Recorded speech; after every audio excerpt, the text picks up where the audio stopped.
Just as like, yeah, just more like as the coach boy, you know.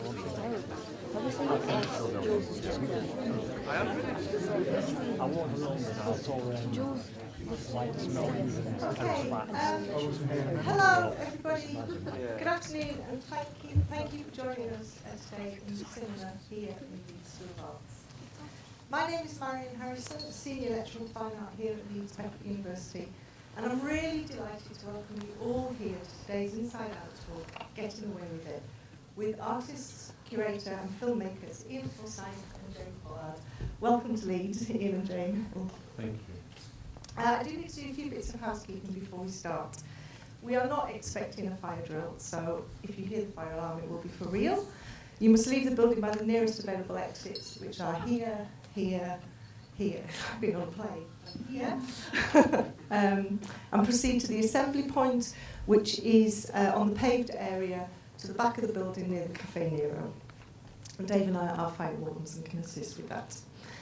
And the talk today is being filmed by Broadcast Media Technology students as part of their third year live broadcast module. And this coverage will be available to view on the Leeds Arts Research website after the event.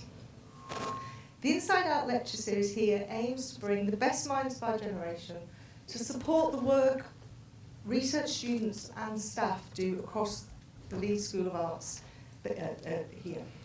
This includes students studying fine art, graphics, architecture, design, illustration, performance, fashion, curation, music, film, dance and sound. And the Inside Out series is programmed by myself and my colleague, Professor of Music, Sue Miller. And on this occasion, we both suggested the same artists to come and invite a talk. And we think that this really demonstrates the breadth of Iain and Jane's practice. And we felt that their collaborations, their work, their approach would inspire, benefit and excite our students across the whole school. The talk will last for approximately 60 minutes and will be followed by Q&As chaired by my colleague Vivian Gaskin. Vivian is a senior lecturer in music management here at Leeds Beckett, and she has 20 years of professional practice in curating art, contemporary art and management, and was the director of live and digital art at the ICA London from 1996 to 2006. And it was through her focus at the ICA, curating performance, that she first worked with Iain and Jane, which I think is something that we will hear about a little bit later on.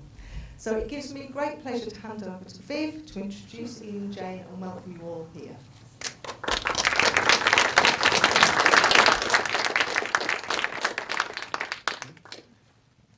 Hello. So, given the theme and context of today's Inside Out, Getting Away with It, I decided to start today's proceedings with a question. You may want to make notes. How does one become an artist? I looked at a number of sources available and resolved on Skillshare.com, which offered guidance from practicing artists, a 6-step formula. Step 1, establish a routine to practice your skill.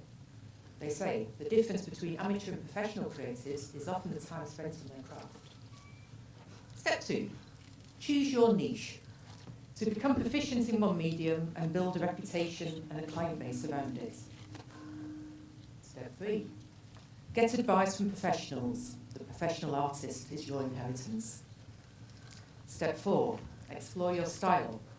Exploring your style also means defining what purpose you want your art to serve. Art, it adds, can make people laugh, cry, or confront difficult truth. Step 5, create your portfolio. Always allows potential clients and prospective bosses and future customers to discover what you're about. And finally, number 6, market yourself, get your social media together. And bingo, artists are born. With well-honed, craft-informed styles and wisdoms by established artists, identifiable and consistent in style, easy to sell. Our guest speakers today did not take this advice. Iain Forsyth and Jane Pollard were born in different towns in northern England, but shared an adolescent interest in entertainment. Jane was a frequent tap dancer on the regional daytime magazine show Pebble Mill, and Iain, an understudy for second tambourine, his parents warded the Button Salvation Army. They met at Goldsmiths in the mid-90s, a teaching space then basking in the afterglow of the young British artists. They set about immersing themselves in evolving fast-paced contemporary art scene rather than developing their own definitive practice, which was step 2. Their first project, Words and Pictures, was a stroke of genius for young artists starting out. A 10-part series. Oh, stop shaking. A 10-part series. I'm going to sit down. Okay, so a 10-part series of words, of objects, letters, artworks, music and motifs, which were solicited from art and culture and music worlds. With a simple instruction, their contribution must fit inside an A5 size box, with 100 limited editions produced between 94 and 97. By curating this project, Iain and Jane had, by the time of their graduation, collaborated with over 200 artists, including figures such as Bob and Roberta Smith, Liam Gillick, Martin Creed, Jessica Forsyth, to name but a few.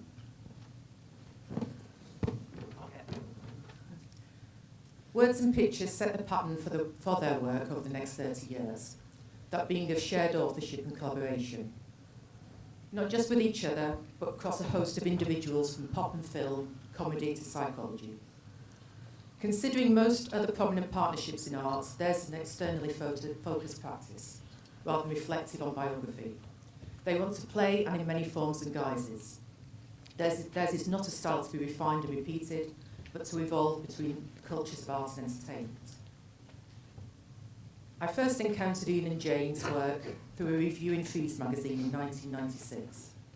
We were all fresh out of college, and Iain and Jane presented a live art event at 30 Underwood Street Gallery in East London called The World Won't Listen. Informed by their weekly pilgrimage to the Venue Club in New Cross, they became obsessed with tribute acts. Taking inspiration, they formed their own Smith's tribute act and rehearsed them within an inch of their lives. They presented the band as a live ready-made, leaving the audience unsure where it stood. Is this art? If so, think about it. Or is it pop, in which case tear the shirt off his back? As a Manchester girl with a penchant for art, I couldn't resist. I wanted to play with these two. Trouble was, I was membership assistant at the ICA with no authority to program whatsoever. The rest, as they say, is history. In a recent interview I conducted with the author Tom McCarthy, who was also a collaborator with Iain and Jane, he said, in 100 years, no one will be talking about Damien Hirst or Tracy Emin. They'll be talking about Iain and Jane. And I believe it's quite right.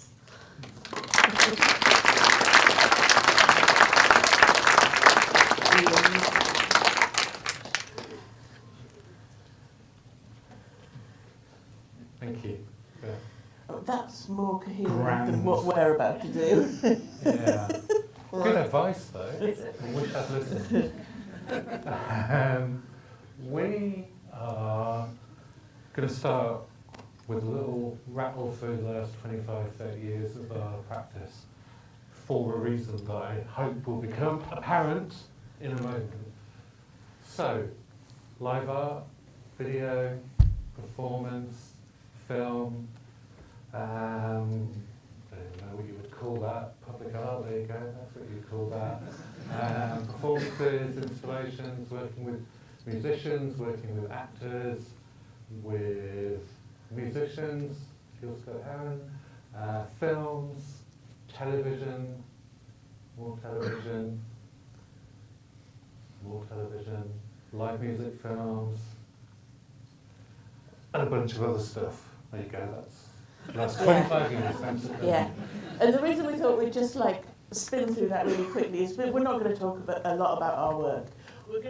What we thought we would do, we wanted to do something different, so excuse us clutching notes, because we've just thrown out all of the old lectures and thought we'd try and talk to you about why we do what we do.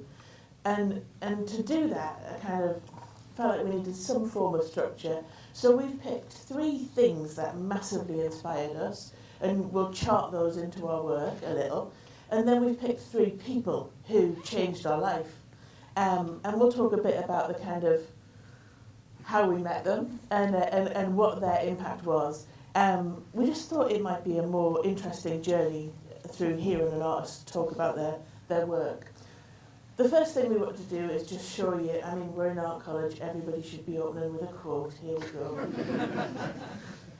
A man's work excuse the dated gender referencing, is nothing but this slow trek to rediscover, through the details of art, those 2 or 3 great and simple images in whose presence his heart first opened.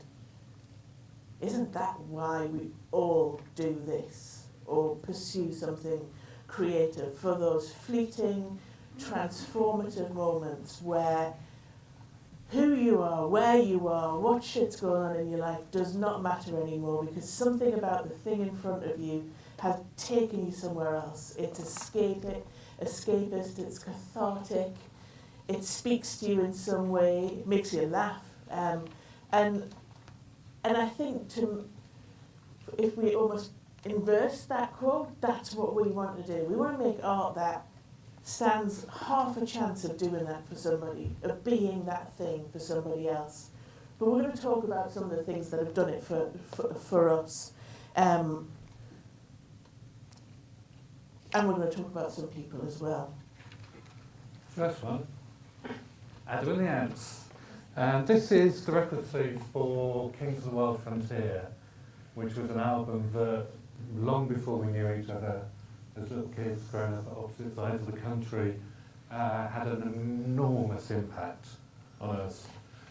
This sleeve in particular is a still from the video, and there's this kind of beautiful image of Adam staring straight down the lens of the camera, and we, sat on the floor in front of the top of the box, would be staring straight into the TV screen, watching. When this record came out, it was 1980, and this character, this irrelevant, experimental, rebellious character, spoke to us. There's something about the oversaturated image, something about the video hum and the digital noise of the image that made us think, this is important, this is interesting. But there's also something that seemed at the time to say, this is true, this is real, this is something that happened. And I think the reason for that is because when we grew up in the 80s, everything looked like that. The news looked like that. Television looked like that. All of these things going on throughout the 80s. Thatcher coming to power. The royal wedding. The Challenger space shuttle disaster. The SAS storming the Iranian embassy.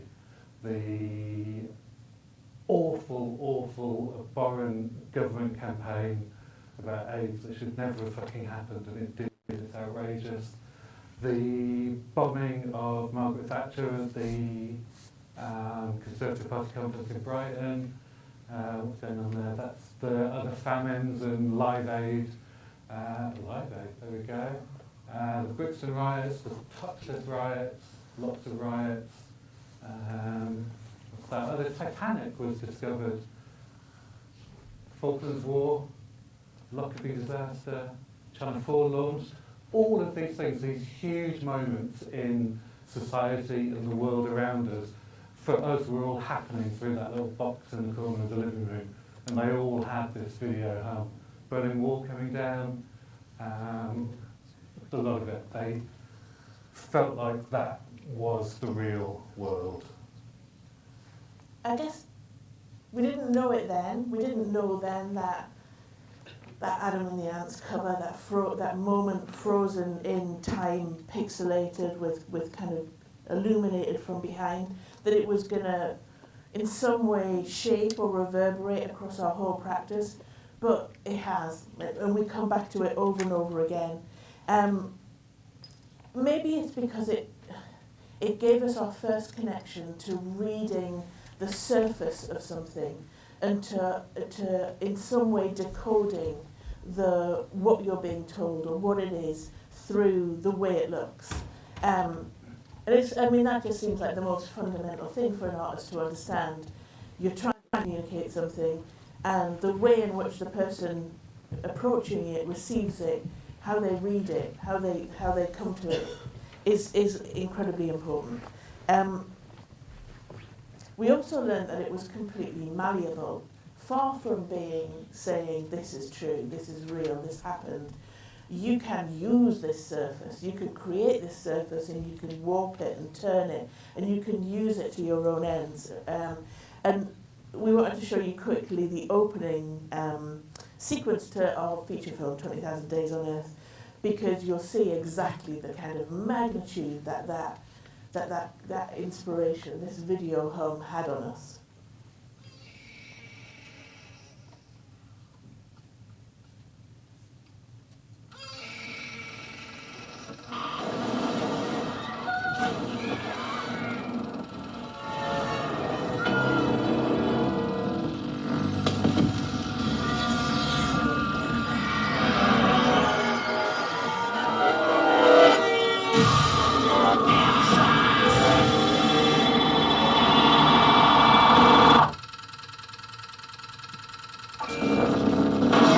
Auf eine Gimmelstraße.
So I'm going to talk about Nick Cave, who was definitely one of the people that has had a huge influence on us a little bit later on. But first we wanted to talk about someone else who we met much earlier. In fact, we met when we were little baby art students at Goldsmiths, arriving in London in the mid-90s. And Goldsmiths, when we got there, it was kind of, as Vivian mentioned, it was kind of in the wake of the YBA generation, and it felt sort of exciting because it felt like things had been shaken up, and it felt like the YBAs had done brilliant work in maybe expanding the idea of what an artist can be, what an art practice can be. But there also seemed to me, to that generation, to be a remarkably collaborative aesthetic, certainly at that point, where people would help each other, people would put on shows together, things would happen because of relationships, because of communities. By the time we arrived at Goldsmiths, sadly, that didn't feel like it existed anymore. The place had become sterile, but I think there was certainly a sort of competitive sense of, I think people felt almost like it was a finishing school for artists, that if you went to Goldsmiths, you know, you should be making museum-ready work, enormous sculptural pieces, things that look shiny, things that look expensive, things like they look right at home in Archie Gallery.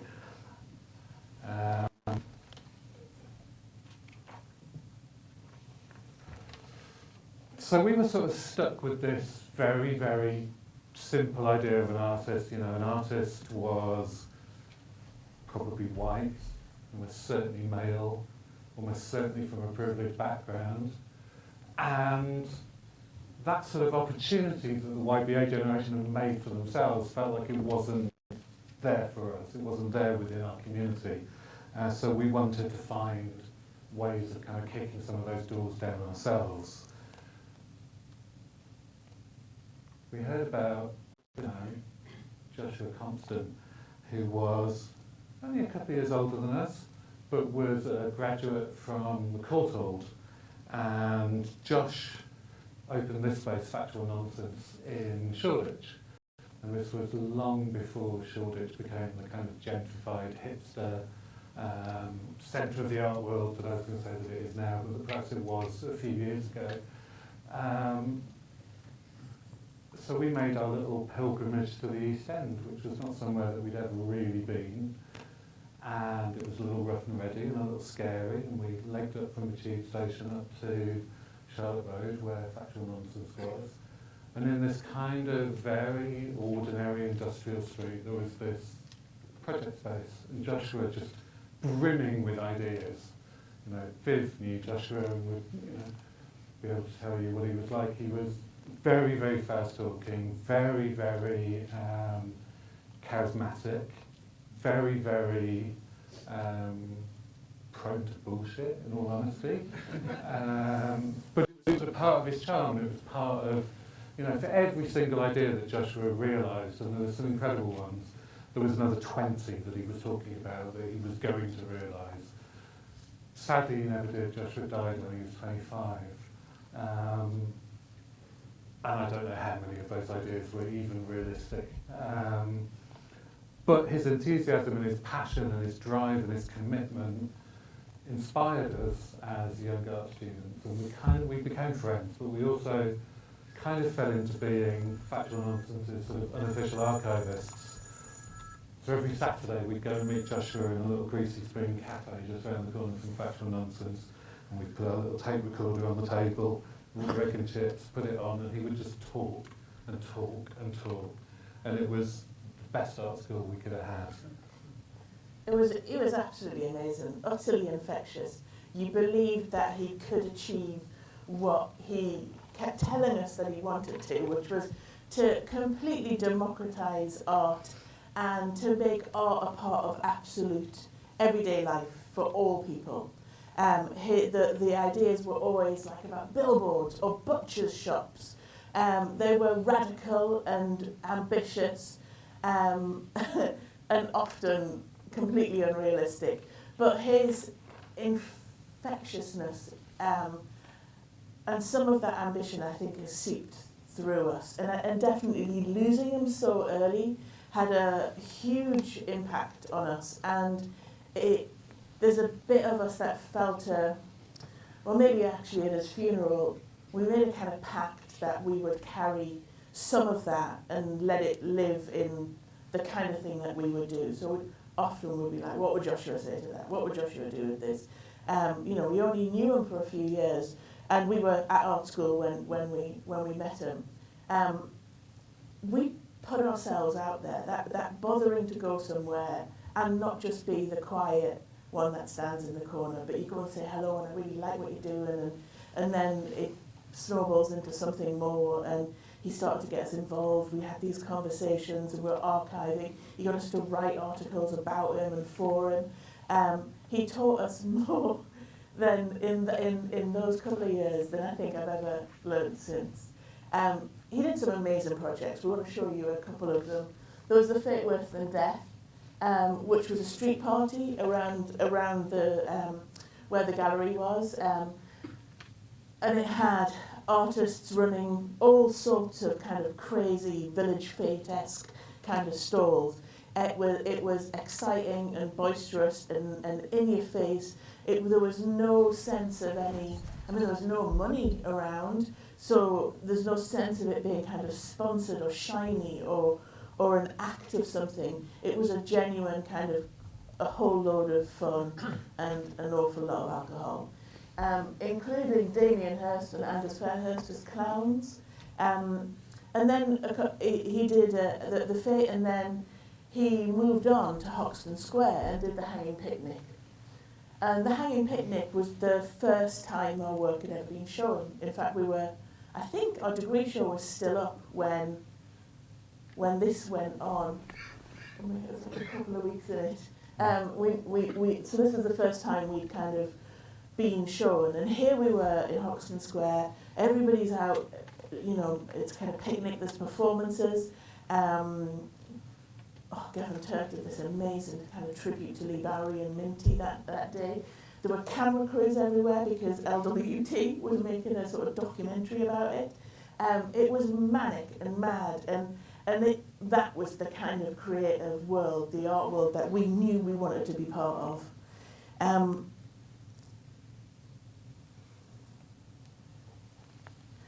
It was under maybe Joshua's influence, and we met each other. We knew each other a bit in the first year, but we kind of got together romantically in the second year, and we wanted to know if we could work together. Our ideas together were exciting, but the notion of can you physically, mentally cope with being part of a collaboration? And the project we trialled this with was the one Viv mentioned, Words and Pictures.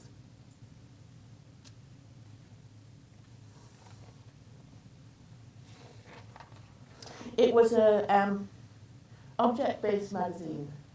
It's kind of a fanzine. In our mind, that's what we saw it as, a sort of fanzine where instead of writing about bands, we were getting artist friends, poets, writers, to make something, to make in fact 120 or something. And we sold it in addition of 100. Each artist got one of the artist proofs, the 20 artist proofs, and it was sold for £20. I mean, we weren't very confident when we were doing this. We took the first issue to the ICA, and we did the launch for it in the ICA bar. Really good night. Showed a Tracy Emin new film. Was that the end one? Yeah, I think it was. We had such a good night. And the ICA bookshop took half of the run. They took 50 copies.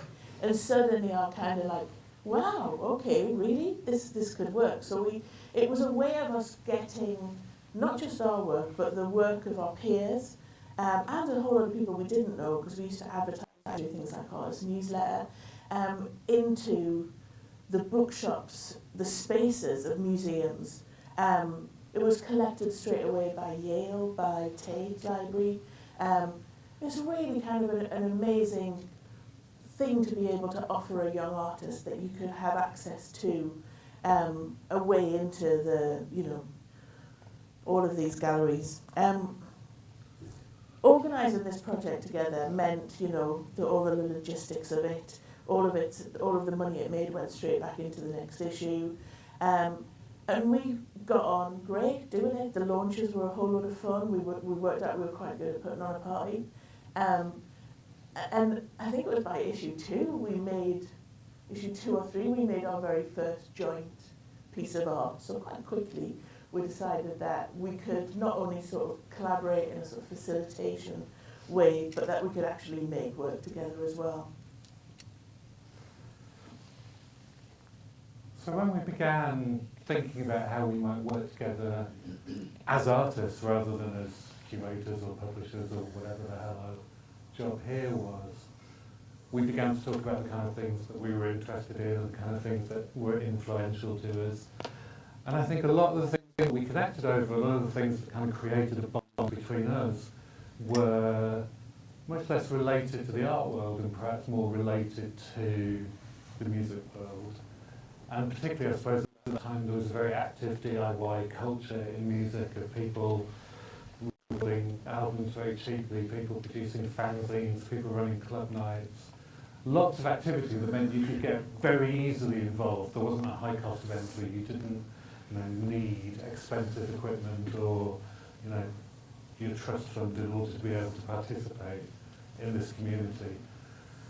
And the other thing about the music side of our life rather than the art side of our life was that we realised that what it meant was that when you went out for a night to see an exhibition or see a gig, it was the gig that we walked out of feeling like we'd connected with something emotionally. You might walk out of the gallery thinking, oh, that was really interesting, and that's made me think about something, and maybe I've made some intellectual connections between that piece and things that I'm interested in. It's all very interesting, but it wasn't exciting. It didn't make me feel anything most of the time. It's not entirely true, but most of the time there wasn't that deep emotional connection that you would get from seeing a really fucking great live band and then walking out afterwards, and just that exhilaration, that high that live music was able to give you was something that we felt we wanted to try and find a way of, even in a very small way, just pulling that into our work. We wanted people to experience our work and to enjoy it, of course, but to also feel something, some sort of emotional resonance with it, rather than the sort of chin stroking, what do I think of that, how do I connect it to my art theory and art history and all of that stuff. So that led us to the first project that we made after art school. Oh, there's some more open pictures. And I think it was making this that made us feel like we could make work like we started to make in the sort of live arena, live art, performance art, I don't care what you call it really. But this first project that Viv mentioned in Underwood Street was across the road from Goldsmiths. There's a venue called, imaginatively enough, The Venue. And it used to be a great circuit venue that you would see known bands at. by the 90s it sort of got a bit grubby and become a haven for tribute bands. So every Friday and Saturday night you could go and see ABBA, the Beatles, the Stones, Pink Floyd, always huge bands at that point. It's kind of a scene that broadened out, but at that point it was, go and see bootleg Beatles or whatever. And we were walking past one day and saw a little poster in the window that said a tribute to the Smiths next week or whatever it was. And it was just so kind of incongruous in that environment where it was all, very, very big tributes to very, very big artists with very big fan bases, very mainstream. And the Smiths just didn't seem to fit in, so we thought, that's interesting, that's something that we've got to go and see. And we did, and what was really, I think, compelling about that event was that something different seemed to happen with the audience. There was something that happened with the audience watching a fake Morrissey, a fake Smiths, that when you saw the real band was different. And it was kind of, at that point, it was quite hard to put your finger on what it was. But I think we had this sort of intuition that it was something to do with the repetition that occurred within the tribute performance. The fact that you're seeing something being recreated rather than something created. So, if you went and saw the Smiths in the 80s, you were seeing a band creating something new, carving their own path through the world. With a Smiths tribute band, you knew exactly what they were going to do. You knew exactly what the songs were going to sound like. You knew how the singer was going to move. You could probably predict, the kind of banter that would come up in between the songs, because it was all borrowed, it was all recycled, it was all a tribute to the original. So we thought that was interesting, and we wondered whether it would be possible to take a live event, a live moment, and treat it in that sort of Duchampian idea of the ready-made. Could you can have a ready-made sculpture, but could you have a ready-made event, a ready-made moment? So we put this tribute band in the gallery. Jumping a little bit ahead there. And that was the performance that Viv was talking about, that for whatever reason, I have no idea, we were lucky enough that someone reviewed it for Freeze magazine, and Vivian saw that review. And as Vivian said, she was the... Here she is. As Vivian said, she was the membership officer at the ICA, and she called up and she said, I read about the event in Freeze, I really want to book that band. Now then, I don't know whether you remember it the same way. So we, trying to learn from the attitude of someone like Joshua Compston and the confidence, we invited ourselves in for a meeting before handing over any kind of phone number, and we sat in the cafe with her, got on like a house on fire, and tried to kind of assert ourselves in going, no, this is the idea, it's an art project because it's a ready-made. And to her credit, she immediately got it, and completely overreaching the status of her current employment, booked out the theatre and gave us a date, and we were on. And so we then we did this event called The Smiths is Dead, which was staged 10 years to the day since the Smiths split up. We worked a lot more earnestly on this. And so it was a really sweaty night. We hadn't thought that it was going to completely sell out. So nobody was really counting how many people went in. Well, we definitely went way over capacity. And what we saw happen in that room was exciting because, the ICA theatre, much like this space, a black box, rather than Underwood Street Gallery, a white cube, seemed to kind of be transformative in the way that it allowed us to frame our work. It felt more accessible. And there we had an art audience kind of letting go and getting involved, and a music audience, Smiths fans, coming and kind of grappling with the sort of context in which this was being shown. And it was really emotional. It was really cathartic. It was transformative. There's something about showing, Iain was saying, it's about showing somebody something they're vaguely familiar with, that you no longer are in that, caught up in that present moment of experiencing the new. So you go and see we've all been there, you go and see a gig that ends up being later on cited as kind of legendary or amazing.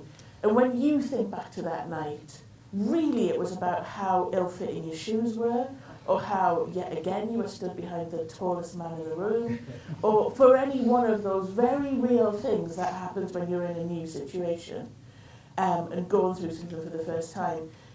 In front of something that you are familiar with, it's just different. And my God, for years and years, we couldn't articulate why is it different? We couldn't get into the kind of Baudrillard or, we were reaching for philosophers, trying to find somebody to help us understand the kind of why it was. And maybe this is what was so brilliant about Viv, because she didn't care. She just wanted us to keep doing it and push it and make it bigger and bigger and bigger. And we've done numerous projects with Viv, but the one that kind of we really built up to was a rock and roll suicide, which was we took the Bowie Hammersmith show, and then 25 years to the day we restaged it, costume for costume. There were 7 costume changes. You got a picture there? Oh, wonderful. Costume for costume, and song for song, all of the speech in between the songs. We were using a D.A. Pennebaker film as our sort of source material. But it's worth saying that at this point, we didn't document these things. I mean, I think this one, it was Viv's idea to get a photographer down. The Smiths is dead. There is no recording of it. We didn't film it. I don't even think we photographed it. The world won't listen the same. It would have been Freeze that took the photo. We were all about creating a live, transformative experience. You have to be in the room in order to be able to experience something.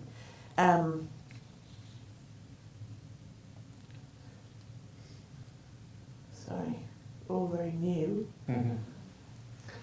And that's what this did, and all thanks to overconfident,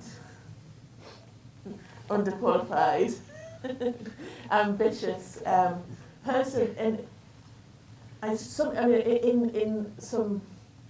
want to communicate to you is, when you find somebody who supports you in some way, who gets what you do, hold on to them, because they're few and far between, and they often don't appear to you as being that in the first place. Very rarely does somebody come up and go, I absolutely know what you do, let me help you do it. They come to you and go, can I have that Smith tribute phone number? And you turn that situation. You at least attempt to assert yourself into something. They're in some way interested in something you did.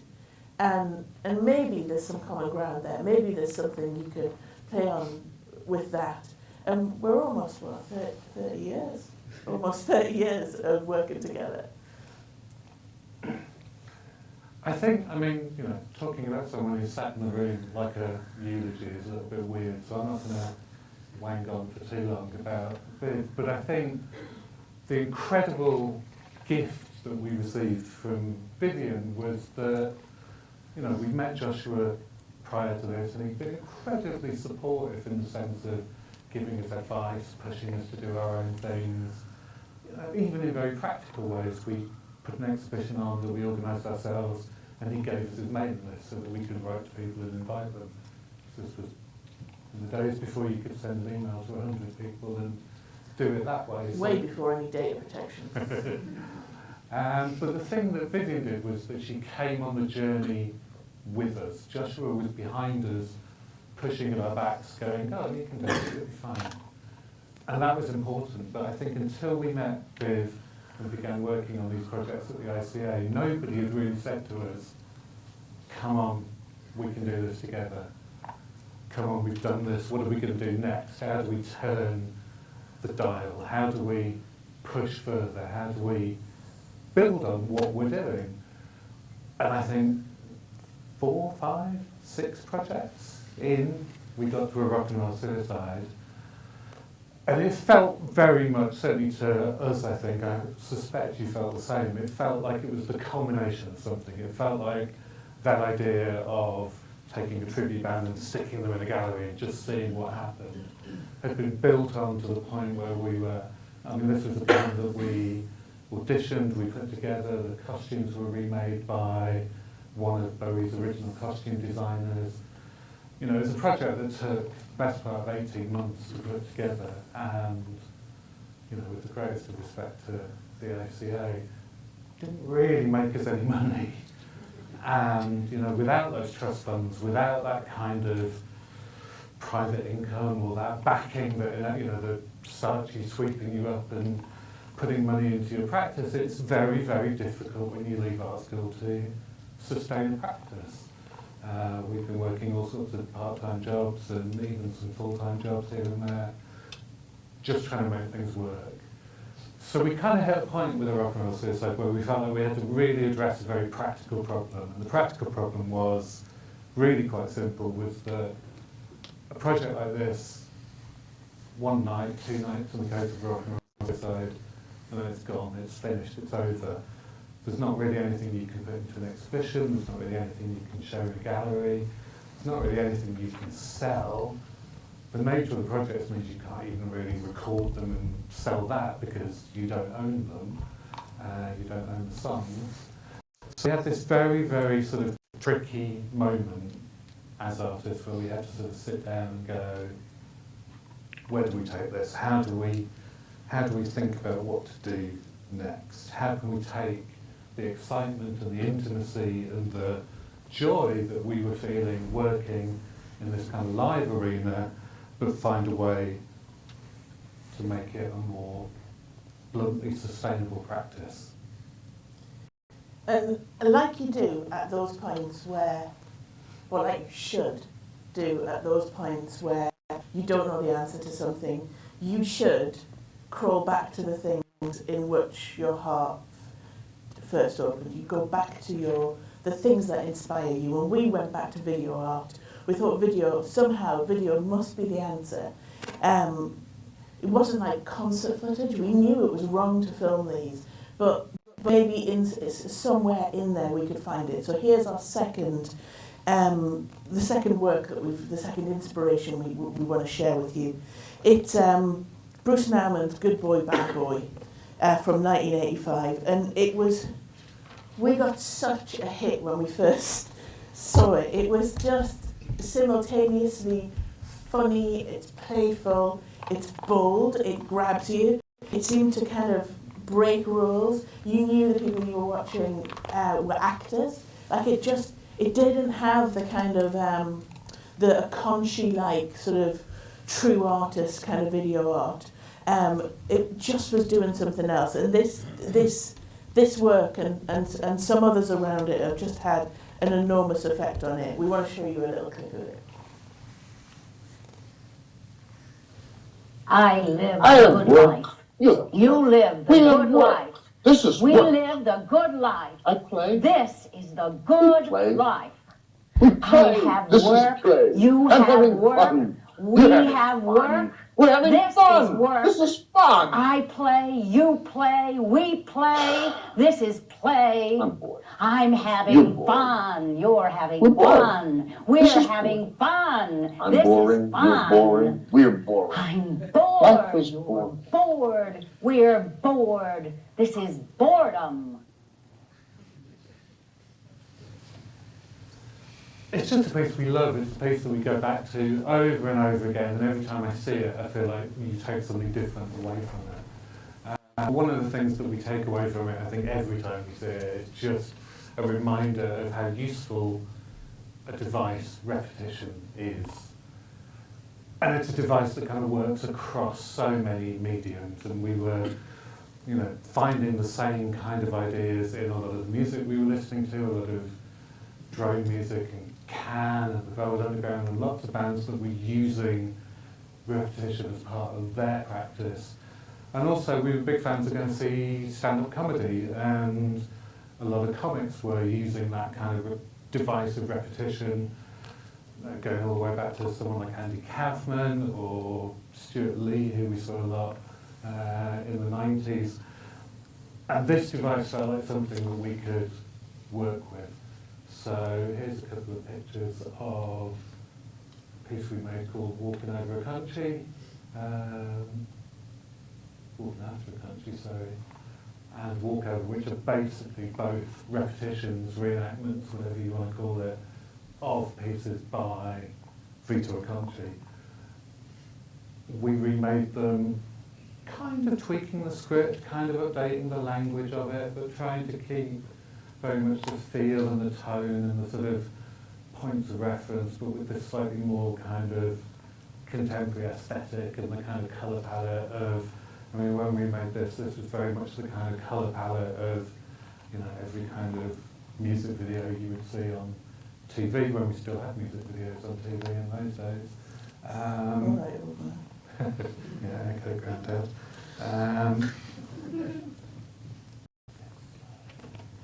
This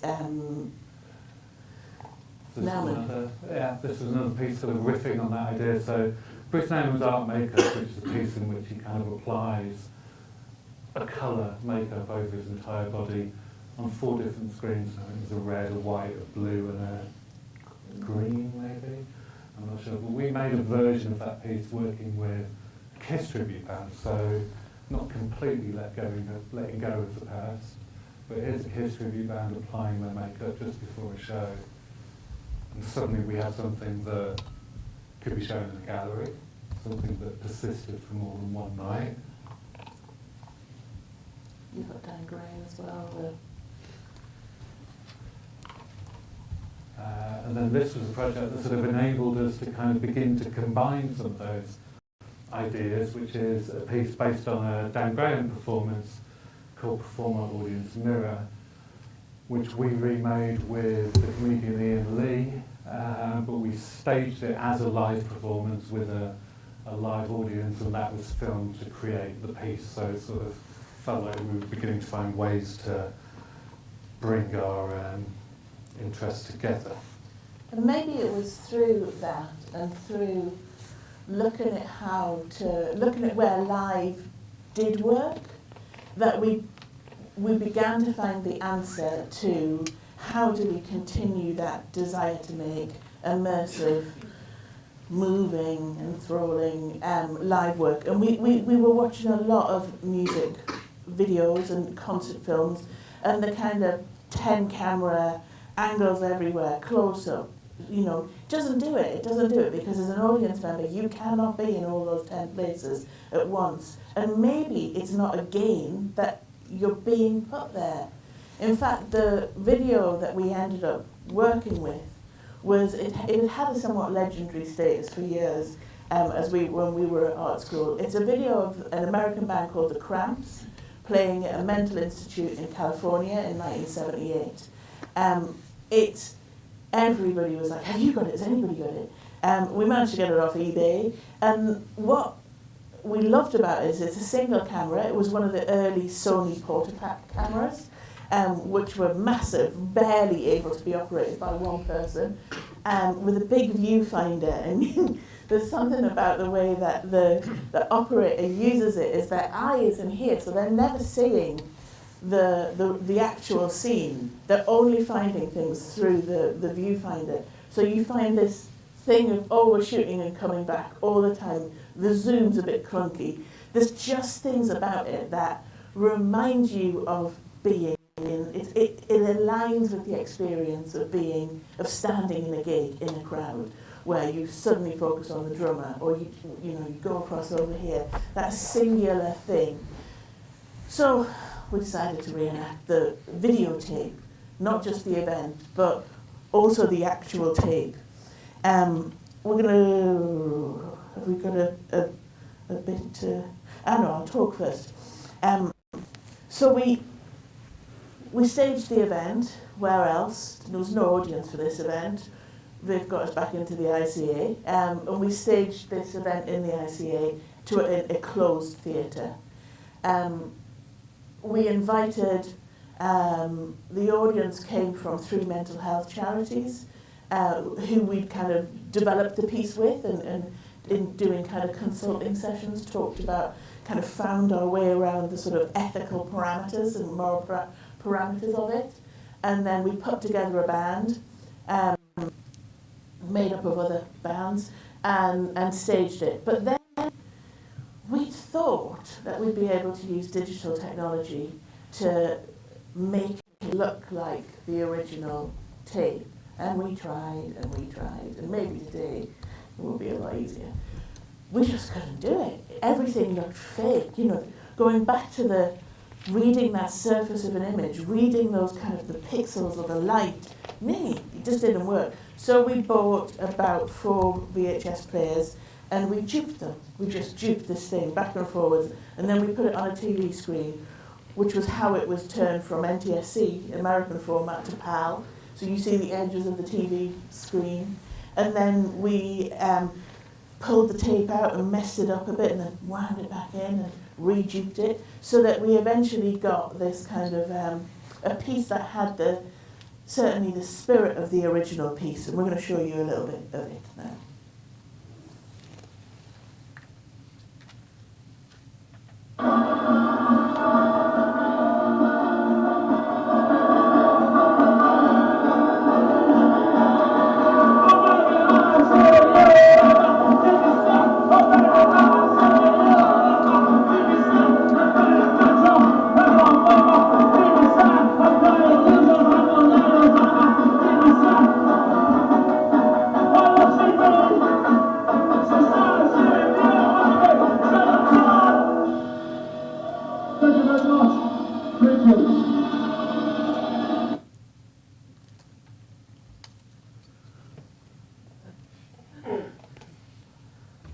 The review from The Guardian.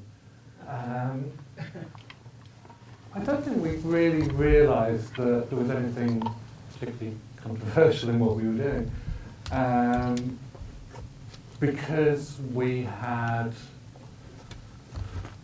well, I would say done the work. We'd done the work. We went to visit several organisations and charities that worked with, as they would term it, users and survivors of the psychiatric health system. And it felt to us like it was important, if we were to recreate something that in its original form had taken place in a mental institution, that we didn't just wheel in a load of cramped stands to make up our audience. It felt like that was disingenuous to the spirit of the original. So eventually we found an organisation called Core Arts, who, I'm not sure if they're still there, I hope they are, but Core Arts had this fantastic kind of arts programme that they ran from their centre, and they invited us to go in and basically present the idea to their users. We went in and we talked about the project, and we just asked some very, very honest questions, and we got some very, very, very honest answers, which was exactly what we were there for.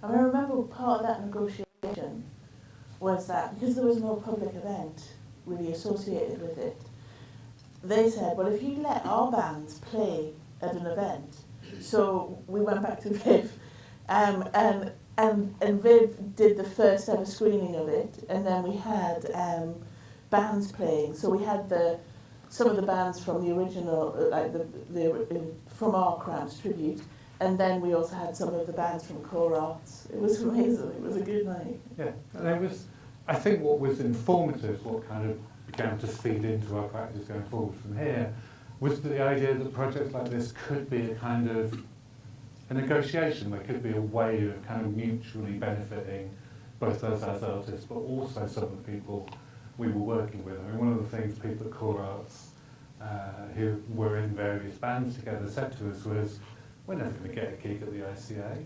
It's never going to happen. Our bands aren't big enough, aren't well known enough. We're never going to be able to get on that stage. So we can do this for you, but we want you to do this for us. And I think that sense of mutual benefit became a really important consideration in our work going forward.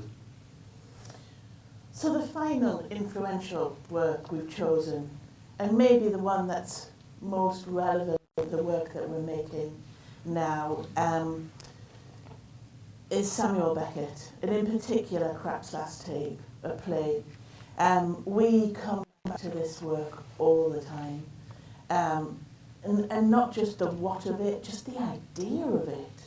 And some of the people who have performed as Krapp.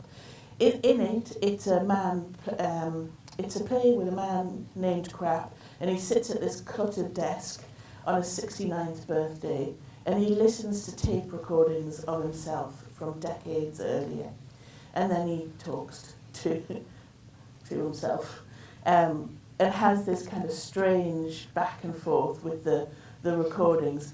And in it, you can already see there are things that appeal to us. Time travel. I mean, the tribute events, we would talk about them as kind of quantum moments where the past kind of pushes its way into the present. This idea of something haunting. So there are certain things that are coming through. We're going to show you a bit of Krapp's Last Tape, and if anybody knows our work, you'll absolutely see why we're so influenced by this.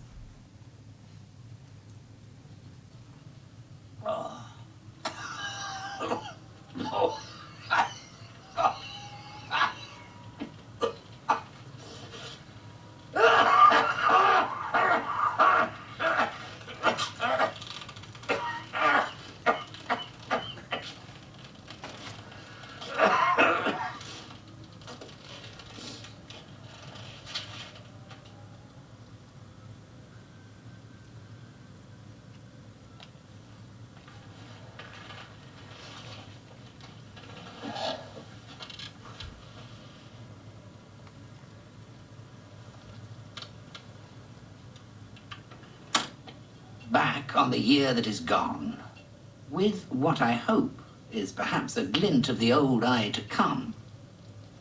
There is, of course, the house on the canal, where Mother lay a-dying in the late autumn after her long viduity. And the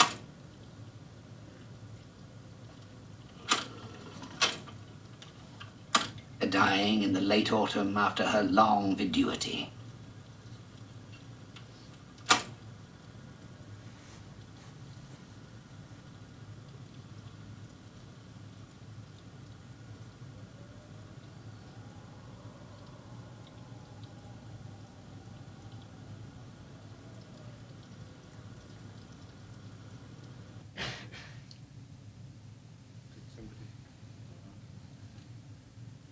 Say repetition. It's something about its simplicity, the heightened sort of theatricality, but very simple. The idea of looking at a life, which is what we went on to do with Nick Cave and the projects that we're making at the moment. This kind of sparse precision of Beckett's language, and also this haunting of the tapes, the past, kind of spectral in the present moment. It really, I feel like it goes all the way through. It flows all the way through our work. And we said we'd come back to Nick Cave, so we should do that. He's the last of the people who have influenced us, changed our life.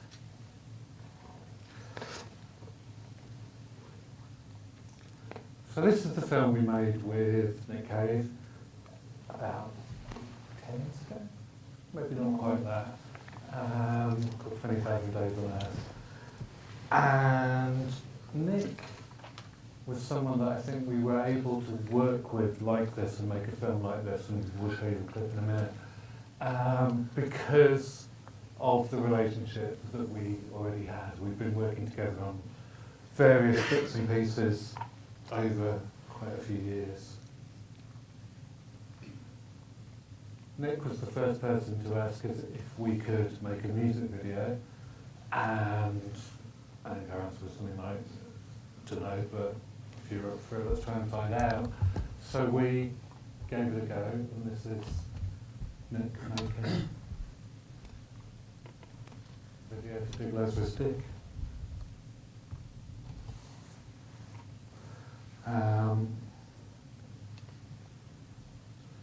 The film really came about because, having worked on various projects and got to know Nick quite well, he phoned us one day and said, I'm about to start writing the next album with Warren Ellis from the band down in Brighton, and why don't you come down and see us? Which, yeah, that'd be lovely, we'll do. And then just before he put the phone down, he said, why don't you bring a camera? And it's a sort of, if you know Nick at all, it's like the last thing you would expect him to say. He's not enthusiastic about cameras. Making the first music video with him, I think, worked well because it was a single take, one take video, so he didn't have to be in front of the camera for too long. And the idea of that sort of very fragile, precious moment when you're first starting to write a song, I think is something that Nick has rightly been very protective of. So the idea that us two would be able to stick a camera in his face whilst he was trying to do that just seemed bizarre, but sort of good bizarre in a way that we just couldn't say no. So we went there to Brighton and started just filming while they were sat in the office starting to write. And it was a really sort of special experience, but also kind of bizarre, because what it led us into was their process. And I guess as an artist, one thing you very rarely get access to is other artists' process. There's very few artists I've seen in the act of creation, as it were. So to just sort of see behind the curtain and see how that was sort of starting to work was a really interesting thing for us to experience. Didn't feel like what we were filming was particularly interesting because their method is very exploratory. You know, Nick sits at the piano and plays, and Warren sits on the floor with a violin and a synth and all sorts of other things that make noises. And the two of them just kind of make noise at each other. And to an outsider, you sit and watch that, and it just sounds like two people who aren't even listening to each other. It just sounds like noise and chaos and two people writing completely different songs. But the thing we learned through being allowed in to see that was that then what would happen is they take their tape recording of that, or their iPhone recording by this point, home overnight. Warren would listen to it, and he'd come back in the morning and play these little snippets from this sort of elaborate jam session, I suppose, to Nick, and they'd find these just a little chord progression or a little melody line or a little rhythm or just something that they felt had a hook, something that they felt that they could begin to build on. But again, it didn't really feel like there was a particularly, I still didn't really understand why we were filming at that stage. But we did, and time came for Nick and the Bad Seeds to go into the studio to record that album. I went to a residential studio in France for a couple of weeks to just focus on recording. And just before they went, Nick said to us, why don't you come over for a few days, come to the studio, bring some cameras, film some stuff. We kind of thought, okay, in for a penny, why not, we'll go. And I think at this point it sort of felt like, okay, I sort of get an idea perhaps what's going on in his mind now. Maybe the idea is that we just sort of film some stuff, and then maybe at some point he'll ask us to cut together a little behind the scenes video for YouTube, or somehow it would be fed into the marketing machine for that record. But again, it just felt like a privilege to be able to be there and see inside that process. So we went, and again, just on our own. We're not really trained camera operators, but we certainly couldn't take a crew with us, so we loaded up on lenses and batteries and just sat around in the studio trying, more than anything, not to make a nuisance of ourselves, trying not to make a noise and hoping we wouldn't get thrown out. I think was our main sort of priority over those days. But what we came away with when we began to watch it back was that we could begin to see that some of those little hooks that they were playing with in Brighton when they were writing were suddenly coming back, and suddenly a song like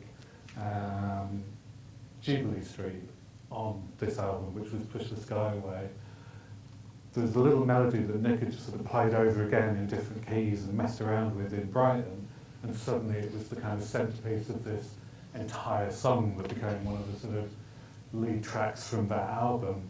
And I think at that point we kind of thought, this is interesting. What we're doing here is not just a weird little project, it's something more important than that. And so we said to Nick, how would you feel if we tried to turn this into a film of some sort? Don't really know what sort of film, don't really know what it'll be or what we'll do with it, but you know, it's nice, it's interesting, we'd love to make a film. So he sort of reluctantly went, all right, go and have a think about it. If you can come up with a good idea, then we'll talk about it. I definitely think there's something about the way you need to learn to work with different people. So I don't feel like we particularly have a way of working. I think that what enabled this opportunity was that we were so willing to adapt ourselves to his way of working. So we already knew him through making all those music videos and other bits and bobs. We toured with him at work, doing visuals, video and lights and stuff. And it all becomes about adaptability. So, I mean, I guess being kind of growing up as artists, making video work, we knew how to handle cameras. We had to teach ourselves. There was some stuff to do with sound that we needed to learn before we went into the studio in France. They were all on individual mics, and obviously they've got an engineer recording the whole thing. And as Iain said, it was just the two of us. There was no way we could have asked to take any crew in there. He would have just said no. The whole thing would have fallen. It would have been, oh, it's just not worth it. So it had to be just the two of us. We worked 15-hour days. That's how they're amazing when they're in the studio. They do most of their songs in the first 4 or 5 days, and they work so long. You know, the hair was like, our feet are really going. And then after a 15-hour day, we had to download all of the footage off the cards, ready for the next day to do another 15 hours of getting, you know, because we didn't know what was going to be significant. You no idea. You just no notion whatsoever. And I think adaptability is really key for making the most of the opportunities that will and do come your way. Doing this film and it getting such a tremendous response has opened a door for us. And typical us, not wishing to limit ourselves to one niche practice, we ran straight through it and did some TV and working on more films. Really excited about how we can push some of the ideas that we have as artists into these new kind of formats, these new exchanges with an audience that have a different framework to them. And you'll see, I hope, we're going to show you one of the last scenes in the film. So the film kind of, one strand of it charts from demoing in Brighton the first kind of fragile moments of the song through to that song being performed on the stage at Sydney Opera House. And that's the scene we're going to show you. But look out, because ideas of the past pushing through the membrane of the present, of repetition. This band who has performed on a stage, night in, night out, doing the same thing, but with changing, members over the years. All of those ideas we were pushing with Viv, I think are probably best articulated in this scene. So we want to share it with you. Yes, I am flying, I'm vibrating, look at me now.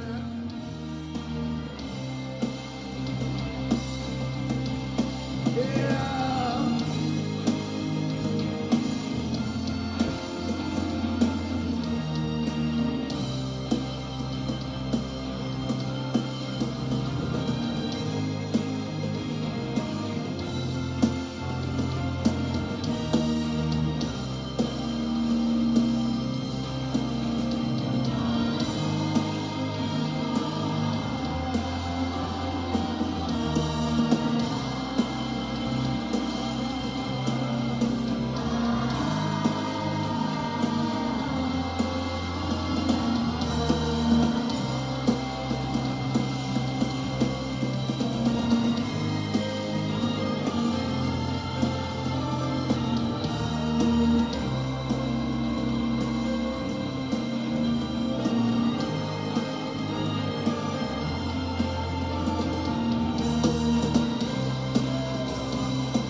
In the end, I'm not interested in that which I fully understand.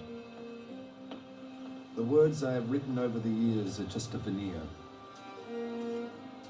There are truths that lie beneath the surface of the words. Truths that rise up without warning like the humps of a sea monster, and then disappear. What performance and song is to me is finding a way to tempt the monster to the surface. To create a space where the creature can break through what is real and what is known to us. This shimmering space where imagination and reality intersect. This is where all love and tears and joy exist. This is the place. This is where we live.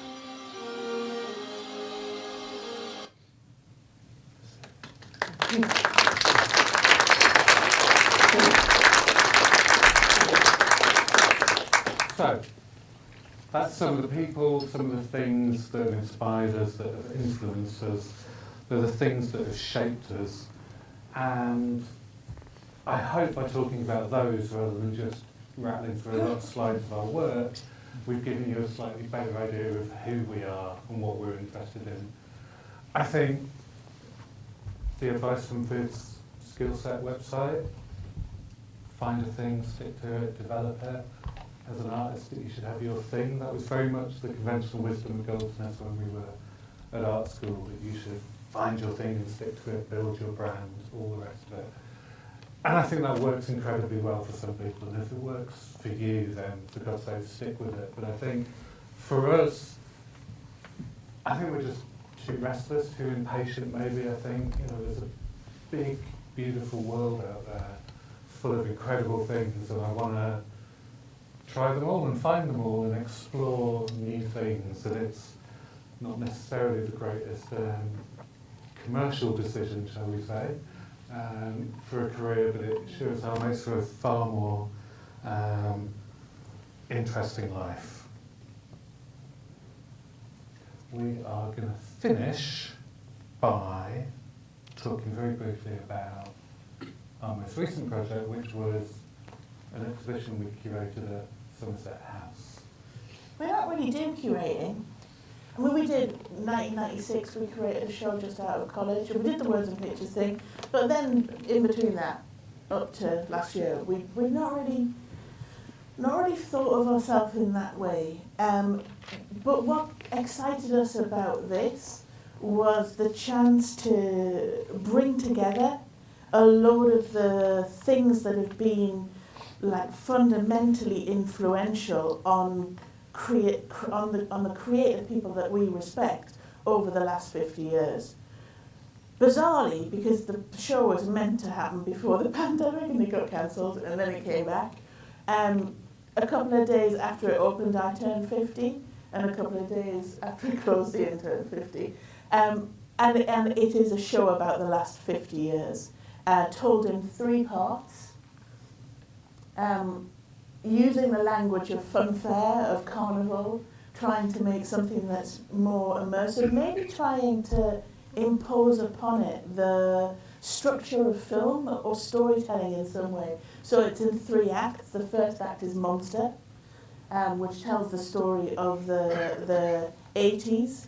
And then we go into, you see, a mixture of artworks, of objects, of ephemera, evidence of creative rebellion. And then we go into Ghost in the 90s, where we're in a Mark Fisher world. And typical us, we wanted to pull in things from kind of, accessible culture as well. So Steve Pemberton and Rhys Shearsmith loaned us kind of replica heads from Psycho Vale and Inside Number 9. We had some amazing things.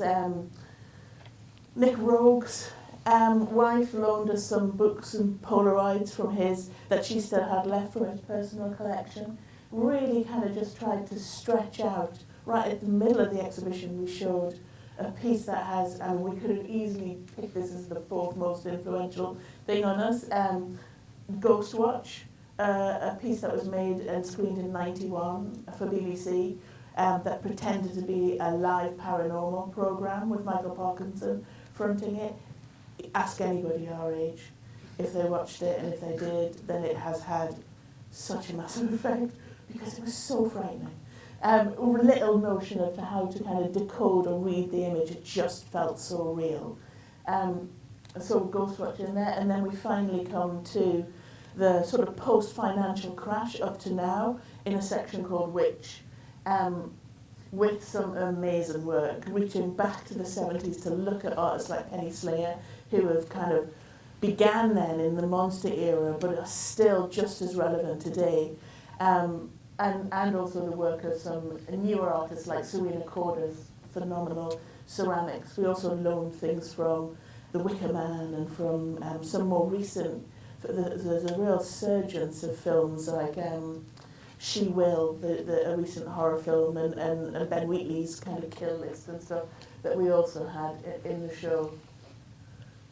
And the show ended, typical us trying to sort of script it like a film. We wanted that big Sydney Opera House moment, so we went to Taishani and got this piece that had been, she'd made it for a fountain in Italy, and it was only ever shown publicly for 11 days. So it came back to the UK, and we installed it in the space with an immersive audio project in the back room by Gazelle Twin. And between them, honestly, just absolutely incredible way to end the show. Really, really remarkable. And that's it. I think the final thing we both wanted to say is that we're not here to give advice. But if we were, then... If you're asking. As soon as you're asking. I think the thing that we would say is that you should be, as an artist, you should be open to finding the people and things that turn the gears of your heart. And when you find them, hold them close and protect them, because these are the things that make you who you are. Thank you.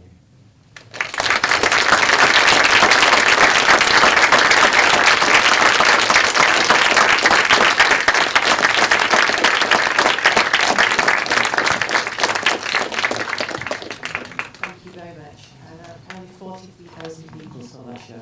Not only saw that show, they bought tickets to that show. So it's make work that's relevant. Okay, over to you. Time for questions. Where do you want to start?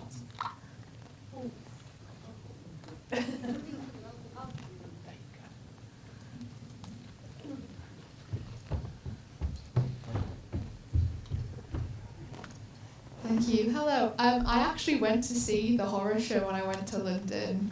So when I found out it was you guys who created it, I was like, oh my gosh, no way.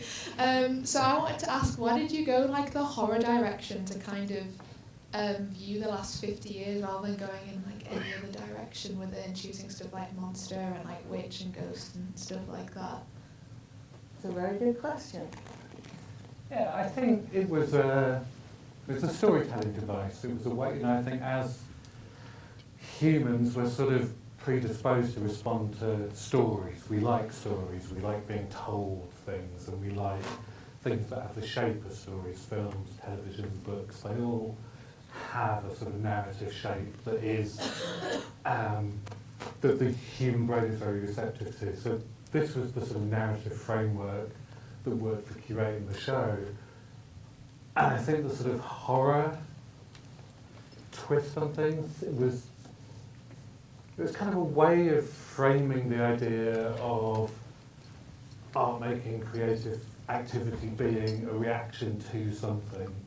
And I think often the reactions that are the most interesting are those that react in horror. The things that upset us, the things that offend us, the things that disgust us, the things that disappoint us, are often the things that compel you as a creative individual to want to go, actually, fuck that, there's another way, and maybe it's this, or maybe it's this.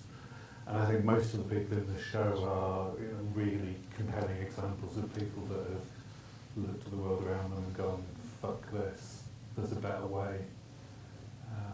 There's also maybe something that happened at the end of the 70s, moving into the 80s.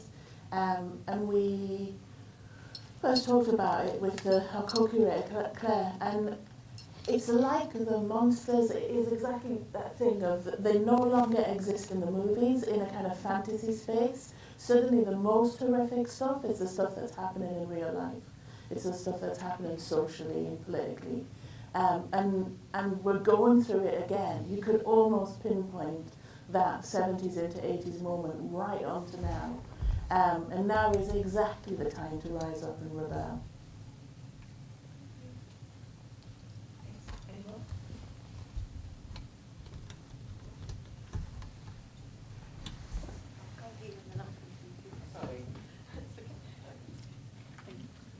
Hello, hi, thanks very much, that was wonderful.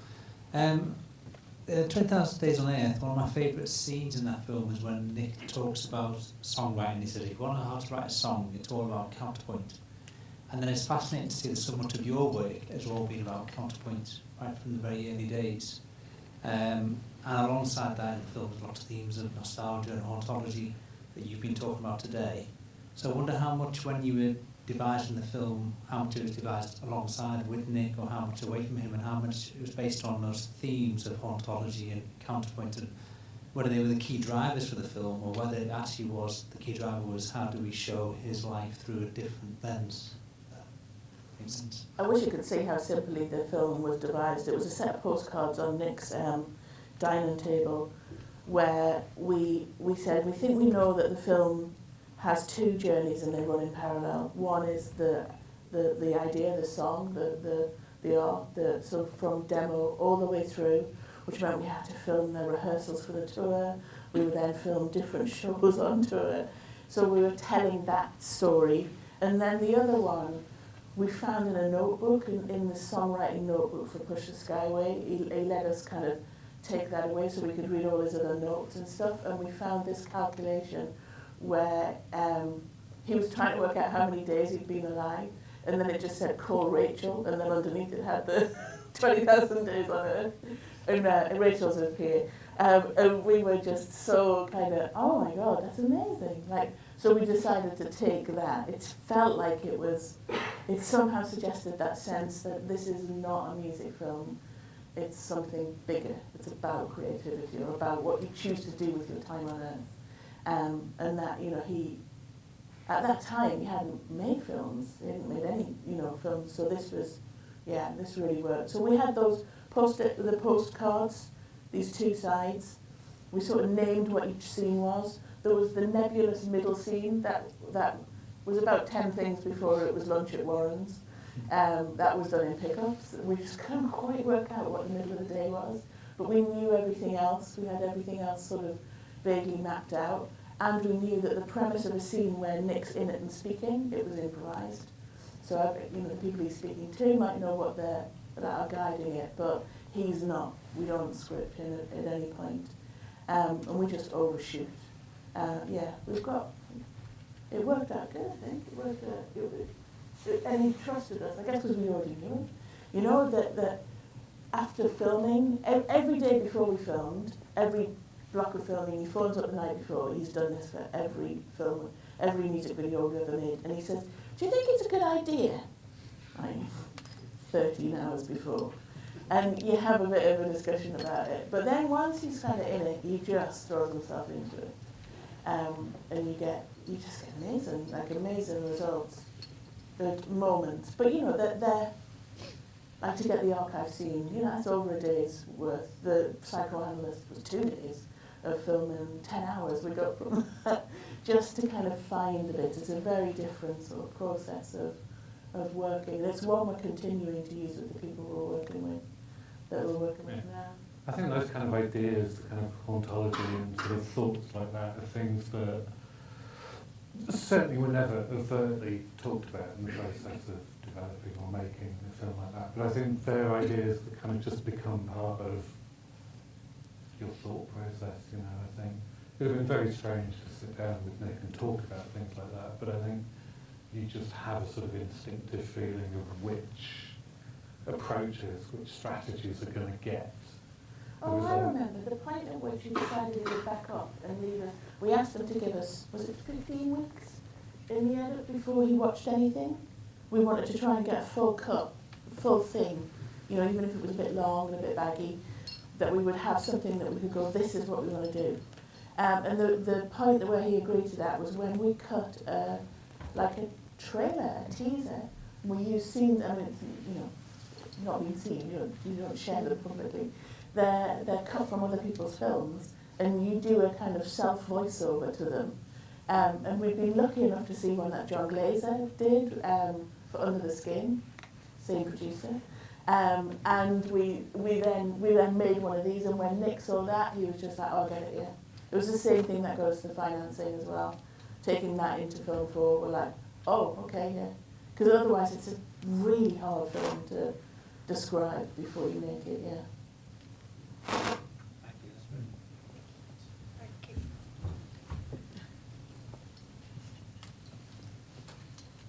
Thanks very much. That was a great story and really nice trajectory working through. I just wanted to ask you a little bit more about two instances of repetition. Obviously, there were a lot that you gave there, but the description you gave of seeing tribute bands and being aware of what was going to happen, and how does that map onto the feeling of an awareness of repetition when you're watching someone like Nick Cave, who is at moments, could you say, repeating themselves on stage? And what do you think is there is a difference, but could you put that into words somehow, please?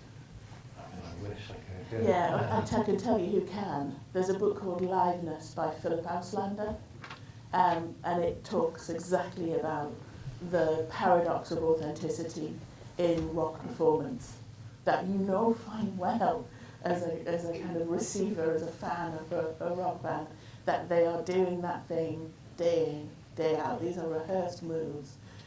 Yet you hold on to that kind of grain of the here and now, the true, the authentic. Philip Auslander is way more articulate than we are. But it is fascinating. I mean, that idea, exactly that you can go and see a rock show or whatever, that is much closer to a theatre show than anyone would ever kind of openly talk about or admit. And you see it, you know, if you see the same performance 2 or 3 times, or occasionally we've seen a number of shows by one artist over several nights for whatever reason, and there's something, I think, very, very intriguing, something you really want to sort of try and grapple with, where you see these things where the performance doesn't become inauthentic by simply, repetition itself doesn't make something inauthentic, and I think that's why the tribute band was an interesting kind of thing to play with, because, you know, if you go and see a band every night and you get the kind of, you know, hello Cleveland, hello Boston kind of moment, whatever, they can be identical in every single city, but there's still an authentic moment that those people in Boston experience when Bruce Springsteen says hello Boston and tells that anecdote that he's told for the last 25 nights in a row. That's an authentic experience for that audience, even though it's built completely on artifice and repetition. And I think it's in that kind of orbit that we found a sort of interesting place to try and play with. Yeah, there's a lack of pressure with the tribute band, maybe. Maybe you don't, as a person going to participate in it, you have an idea of what you're walking into. Whereas, you know, you go and see a band like Earl Brutus, because we've all been to see Earl Brutus many times. Possibly the only band where I stand as close to the exit as possible because something's going to kick off. Yeah, I mean, that was at the RTA as well. Yeah. It's really just a follow-on from what Kif said. What I found really touching about the final part of Nick Cave's clip that you showed is that he's repeating gestures that become part, as a performer, they become who you are and part of you. So showing him young and old and in between in different situations, and in that final performance, I found it really moving, because it's it's not that he's going through the motions, it's those motions are him. Mm-hmm. So it kind of linked to your Samuel Beckett thing as well, listening back to who you were when you were younger, but seeing what I loved about it was seeing the thread. So I don't know if that touches kind of some of Kif's. It's funny, you know, because it seems like it's incredibly thought out, or that you arrive at these ideas through serious critical analysis. We got there through a joke. We sat with John Amos, our editor, in our house, editing the film, and it was around the time that Gangnam Style was massive, absolutely massive. And we were watching it on YouTube, and we were looking at how many people had looked at it. And then one of us said, I can't even remember who, one of us said, if Nick he does this like riding a horse move, and if we just cut all of the riding a horse moves from every concert he's ever got, we had loads of the archive footage to put on the TV screens and stuff at the start. If we just cut that in a Gangnam Style kind of 2-minute, we'll probably get more audience than the film will ever get. It was that joke. It was that joke that the next time we left John on his own, we'd often leave him, we'd see him first thing on the morning, and then we'd go off and work on other stuff and come back to give him a breath. And when we came back the next time, he'd cut something, and he went, watch this, and it was like, wow. We're quite short of time, but we'll go for one more.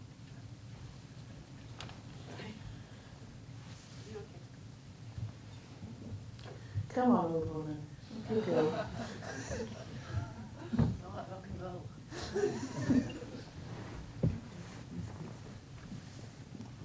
Hello. I just wanted to ask you a little bit about how you went about your practice as lovers, really, or I mean, 30 years. I don't think we've ever been asked that. or rather, how